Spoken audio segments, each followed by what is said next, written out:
Hi, I'm Lizzie Bauer of Western Colorado University's MEM, MS, MBA Writing Center, and this is working through the editing process, or the chopping block, in 5 minutes. The thought of editing can be daunting, especially after you've put so much time into your work. But before losing your composure over awkward sentences or improper grammar, consider following a simple recipe to give your work the finishing touches it needs to be received well by broad audiences. Let's break it down into sections. Start by looking at your introductory paragraph. Do you have a clear thesis statement? Does it make sense and is it consistent with the rest of your work? This section should tell the reader where you intend on going and why they should follow you along. Try to hook your audience with an exciting idea they can relate to, or introduce a central concept or thread that will lead the reader throughout your work. Next, you'll go deeper into the document and examine your writing for consistency and organization.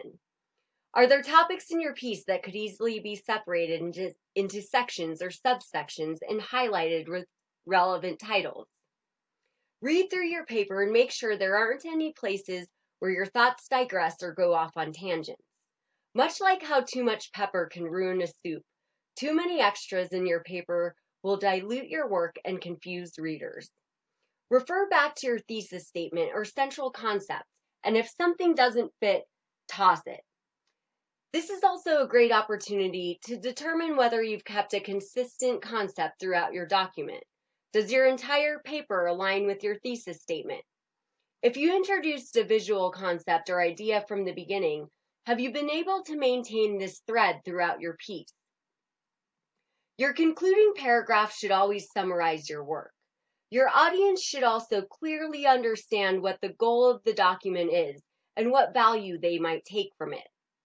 This is a good place to highlight any insights that came out of your research. Include any broader concepts or impressions you want to leave the reader thinking about. Ask yourself again if your document's thesis makes sense and if you were able to maintain a central concept throughout your work. And now you're down to the finishing touches, the icing on the cake. Proper grammar, spelling, and having a neat and appealing document was once explained to me as the difference between whether your 5-star meal is served on a fine dish with silver or a paper plate with plastic utensils. If you want your work to be received well, the final editing process is crucial to the overall appeal of your work. Check again for areas where you can make sentences more concise. Is there a way to say the same thing in fewer words? Pay special attention to refining the first and last sentences of your piece, as those words will tend to linger with your reader longer. Checking for passive voice can also bring conciseness and clarity to your work by identifying the dynamic action and the subject doing it. For example, he was driving the car becomes he drove the car, and she will be presenting in October becomes she presents in October. You might be surprised at how identifying the active verb in the sentence can really clean up your document and create a more dynamic read. Also make sure that the tenses in your sentences remain consistent. It's not common for sentences to suddenly jump from past to progressive or present within the same thought, especially within a list. Reading your paper out loud once can sometimes help identify where sentences are awkward, long, or where you jump thoughts or tenses within a phrase.